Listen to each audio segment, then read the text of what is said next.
నమస్తే, welcome to our channel. నేను సిరి. జగన్మోహన్ రెడ్డి గారు చేసిన తప్పులపైన అయితే ఉండవల్లి గారు అయితే సంచలన వ్యాఖ్యలు చేశారు. అవి ఏంటి అనేది మనకు వివరించడానికి మనతో పాటు ఉన్నారు ప్రముఖ సీనియర్ జర్నలిస్ట్ డాక్టర్ దుర్గవడ్లమణి గారు. నమస్కారం మేడం. నమస్తే అండి.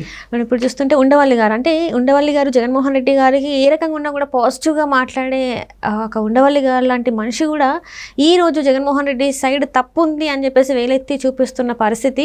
సో మరి ఇప్పటికైనా రాష్ట్రానికి మంచి రోజులు వచ్చాయని అనుకోవచ్చా మనం? అంటే ఉండవల్లి మీరు చెప్పినట్టుగా ఇవాళ జగన్మోహన్ రెడ్డి కాదండి, ఆయన రాజశేఖర రెడ్డి గారితో ఉండేవారు సన్నిహితంగా, చాలా అభిమానం, చాలా క్లోజ్ కూడా ఆయన.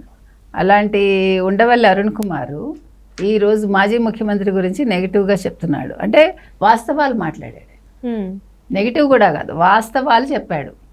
గత ప్రభుత్వం ఏం తప్పిదం చేసింది చంద్రబాబు నాయుడు విషయంలో, ఇప్పుడు చంద్రబాబు నాయుడు ఎలా ఉన్నారు, ఇంత అంటే ఇటువంటి కెలామిటీ ఎప్పుడూ రాలేదు. ఇంత వరద ఉధృతి కానీ ఈ రకంగా అంటే మనకి పర్యావరణం ఈ రకంగా ఉండడం, ప్రకృతి ఇలా విలయతాండవం చేయటం అనేది మొత్తం చరిత్రలోనే ఇది మొదటిసారేమో. కాబట్టి ఇటువంటి సందర్భంలో ఉండవల్లి అరుణ్ కుమార్ అనే ఆయన చాలా కరెక్ట్గా మాట్లాడాడు చెప్పాలంటే, ఎప్పుడూ లేని విధంగా. ఈరోజు అధికారులు పరిగెడుతున్నారు, యంత్రాంగం ఉరుకులు పరుగులు పెడుతోంది. నారా లోకేష్ మంత్రిగా చాలా బాగా చేస్తున్నాడు, ఆయన ఉరుకులు పరుగులు పెట్టిస్తున్నాడు. చంద్రబాబు నాయుడు తన అఫిడవిట్లో 900 కోట్ల ఆస్తిని చూపించాడు. ఆయన చాలా నిజాయితీపరుడు, కానీ మార్గదర్శి విషయంలో కొంచెం పక్షపాతం చూపించాడు ఆ కేసు విషయంలో అంటాడు ఆయన. ఇంకొకటి ఏంటంటే ఇవాళ నిజంగానే యంత్రాంగం ఉరుకులు పరుగులు పెడుతోంది, పెట్టాలి కూడా. ఒక ముఖ్యమంత్రి రాత్రి పగలు అక్కడ ఉన్నప్పుడు యంత్రాంగం, ఇప్పుడు 5 ఏళ్ళు వాళ్ళు నిద్రపోయారు యంత్రాంగం చెప్పాలంటే.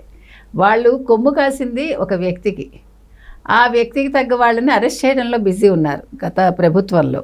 మిగిలిన అధికారులు ఎక్కడెక్కడ మనం కబ్జాలు చేయాలి, ఎక్కడెక్కడ అవినీతి చేయాలి, ఎక్కడెక్కడ సంతకాలు పెట్టించుకోవాలి, ఎవరెవరి దగ్గర నుంచి లాగేసుకోవాలి, దాంట్లో బిజీ ఉన్నారు. కానీ మొదటిసారి ఇవన్నీ పక్కన పెట్టి ఇవాళ ఒక విపత్తు సంభవించినప్పుడు ప్రతి వాళ్ళని పనిచేయిస్తున్నాడు ఆయన, పరుగులు పెట్టిస్తున్నాడు. కానీ ఇంకా కొంతమంది, మీరు గమనించారో లేదో, కొంతమంది అధికారులు ఇవాళ నిన్నను వాళ్ళకి ఆహార పొట్లాల పంపిణీలో ఆలస్యమైంది మీరు గమనిస్తే. దానికి కారణం వైసీపీకి ఇంకా కొమ్ము కాస్తున్న కొంతమంది అధికారుల తీరు. అందుకే నిన్న చంద్రబాబు నాయుడు చెప్పారు, మీకు ఇష్టమైతే ఉండండి లేకపోతే వెళ్ళిపోండి, అంతే కదా. నీకు గత ప్రభుత్వం నచ్చితే నువ్వు రిజైన్ చేసి వెళ్ళిపో, లేదు నువ్వు సెలవు పెట్టి వెళ్ళిపో, అంతే కదా. దానికోసం ప్రజలను ఎందుకు ఇబ్బంది పెడతావు? ఒక ముఖ్యమంత్రి పనిచేస్తుంటే మీరు పనిచేయడానికి ఏమొచ్చింది? మీకు జీతాలు ఎందుకు తీసుకుంటున్నారు? మీరు ప్రజల కోసం పనిచేయటానికే కదా. అలాంటి వ్యక్తులు ఇవాళ పనిచేయట్లా కొంతమంది, అందుకని ఆయన తిట్టాడు. ఇక ఉండవల్లి అరుణ్ కుమార్ విషయానికి వస్తే, గత ప్రభుత్వం చేసిన తప్పిదం ఏంటి అంటే చంద్రబాబు నాయుడిని అరెస్ట్ చేయడం అని ఒప్పుకున్నాడు ఆయన ఒప్పుకునేదేంటి, ప్రపంచమే ఒప్పుకుంది. ఇప్పుడు కొత్తగా ఆయనకి ఎందుకని పాపం నిజాలు సడన్గా తడుతున్నాయి ఆయన బుర్రకి. అంటే వాస్తవాలు గుర్తిస్తున్నాడు ఆయన. మరి ఏమొచ్చిందో, ఏమైనా పార్టీ మారే ఆలోచనలో ఉన్నాడా, అంటే అటు నుంచి ఇటు జంప్ అవుతాడా, లేకపోతే ఏమైనా ఫేవర్స్ కావాలా, లేదు నేను నిజాయితీగా ఉండాలని అనుకుంటున్నారా ఆయన, ఏంటి మనకు తెలియదు. అంటే ఉండవల్లి అంటేనే కొంచెం అగ్రెసివ్గా ఉంటారు, అంటే కొంచెం నోరు ఎక్కువ అనేది అందరికీ తెలుసు. అటువంటి వ్యక్తి ఇవాళ మారారు అంటే ఈ మార్పు చంద్రబాబు నాయుడు వల్ల వచ్చిందా? అంటే చంద్రబాబు నాయుడు పరిపాలన తీరు బాగోవటం వల్ల అరుణ్ కుమార్ ఇవాళ మారారా? లేదు జగన్మోహన్ రెడ్డి చేసిన నెగిటివ్లు, జగన్మోహన్ రెడ్డి విధానాలు, గతంలో చేసిన పనులు నచ్చక ఈయన వాస్తవాలు గుర్తించి మారారా అనేది మనకు తెలియాల్సి ఉంది. ఏది ఏమైనా కూడా ఇవాళ ఉండవల్లి గారు వాస్తవాలు అంగీకరించారు, చంద్రబాబు నాయుడిని మెచ్చుకున్నారు. చంద్రబాబు నాయుడు గెలవడానికి ఒక రకంగా అంటే జగన్మోహన్ రెడ్డి చేసిన తప్పిదం అదేంటి, ఈయన జైల్లో 3 రోజులు పెట్టడం అనేది కూడా ఆయన ఉటంకించారు. ఏది ఏమైనా అరుణ్ కుమార్ బాగానే మాట్లాడారని మనం అనుకోవాలి. అయితే ఇంకొక మాట అన్నారు ఆయన, ఈ 11వ తారీఖు మార్గదర్శి కేసు ఉంది, ఆ విషయంలో చంద్రబాబు నాయుడు రేవంత్ రెడ్డి ఇద్దరూ కూడా ప్రభుత్వం తరఫున అఫిడవిట్ వేస్తే బాగుంటుంది అని అనడం అయితే జరిగింది. మరి ఏం జరుగుతుందో చూడాలి. మార్గదర్శి కేసు ఏ రకంగా ముందుకెళ్తుంది, దాంట్లో వాస్తవాలేంటి, అంటే నిజాలేంటి లేకపోతే అబద్ధాలేంటి అనేది తెలియాల్సి ఉంది. అంటే ఇప్పటివరకు చూసుకుంటే ఉండవల్లి అనే పేరు చెప్తే జగన్మోహన్ రెడ్డి గారు అంటే మనకి ఇమాజినేషన్లో వచ్చేవాళ్ళు.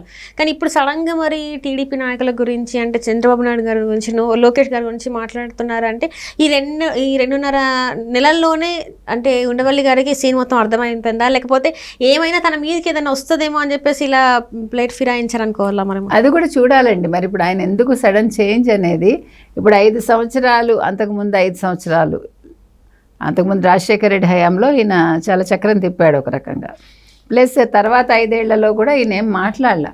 ఇప్పుడు నేనంట వీళ్ళందరూ కూడా ఇవాళ మాట్లాడటం కాదు, ఉండవల్లి కావచ్చు మరొకళ్ళు కావచ్చు, ఇప్పుడు జగన్మోహన్ రెడ్డికి సన్నిహితంగా ఉన్నవాళ్ళు, రాజశేఖర రెడ్డికి నిజమైన స్నేహితులు ఎవరైతే ఉన్నారో వీళ్ళందరూ గత 5 ఏళ్లలో జగన్మోహన్ రెడ్డికి కొంచెం బుద్ధి చెప్పు ఉండాల్సింది. ఎప్పుడు కూడా మనిషి లేనప్పుడో లేదు వాళ్ళు పదవిలో లేనప్పుడో మాట్లాడితే గొప్ప కాదు. ఇప్పుడు మీరు ఒక మంత్రి దగ్గరికి వెళ్తారండి, ఫర్ ఎగ్జాంపుల్, వెళ్ళినప్పుడు మంత్రిని పొగడ్డం పనిగా పెట్టుకోకూడదు. ఆ పొగడితే ఎలా ఉండాలంటే వాస్తవాలు కూడా వాళ్ళకి తెలియసేలాగా, అంటే తెలియజెప్పేలాగా ఉండాలి. సరే మీరు చాలా బాగా చేస్తున్నారు, ఎట్ ద సేమ్ టైం ఇందులో కొంచెం ఇట్లా చేస్తే బాగుంటుందేమో అన్నారు అనుకోండి, హీ మే రియలైజ్ నచ్చితే నచ్చుతుంది లేకపోతే లేదు. ఇప్పుడు మనం వాళ్ళ దగ్గర నుంచి ఫేవర్స్ ఆశించినప్పుడు మనకి మాట్లాడే ధైర్యం ఉంటుంది. మీరు ఎప్పుడైతే వాళ్ళతో ఫేవర్స్ ఆశిస్తూ వాళ్ళ దగ్గర నుంచి ఏదో కావాలని కోరుకుంటారో మీరు నిజాలు నిర్భయంగా చెప్పలేరు. కాబట్టి ఉండవల్లి కావచ్చు మరొకళ్ళు కావచ్చు, వీళ్ళు చేసిన తప్పిదాలు ఏంటంటే, ఇప్పుడు ఆయన ఇవన్నీ ఒప్పులు అని అనుకుని ఉండే చంద్రబాబు నాయుడు చాలా బ్రహ్మాండంగా చేస్తున్నారని ఒప్పుకోవచ్చు, కానీ గత 5 ఏళ్ళు ఆయన చేసిన తప్పే కదా.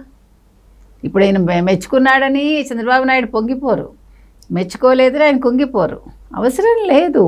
ఇప్పుడు అరుణ్ కుమార్ లాంటి వాళ్ళు అవసరానికి మాట్లాడకూడదు.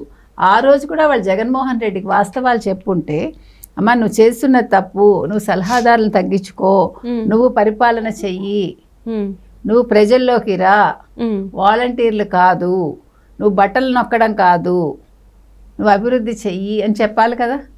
నువ్వు ఇలా కేసులు అక్రమంగా పెట్టకు ఎవరి మీద పడితే వాళ్ళ మీద, నువ్వు ఇలాంటి డ్రామాలు చెయ్యకు అని చెప్పాలి కదా.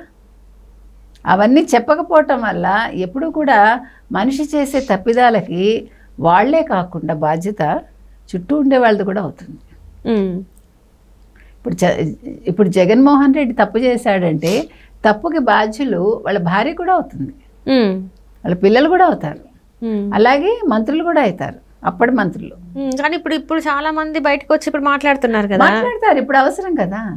ఇప్పుడు పార్టీలోంచి వచ్చి వాళ్ళు వేరే పార్టీలో చేరాలంటే తిట్టాలి, కానీ తిట్టడం అంటే బూతులు మాట్లాడటం కాదు. చంద్రబాబు నాయుడు ఏం బూతులు మాట్లాడండి మీరు తిడితే కానీ రావద్దండి అని ఎప్పుడు చెప్పారు కదా. వేరే జగన్మోహన్ రెడ్డి చెప్పాడు, వాళ్ళు ఎంత బూతులు తిడితే వాళ్ళకి అంత మర్యాద అక్కడ.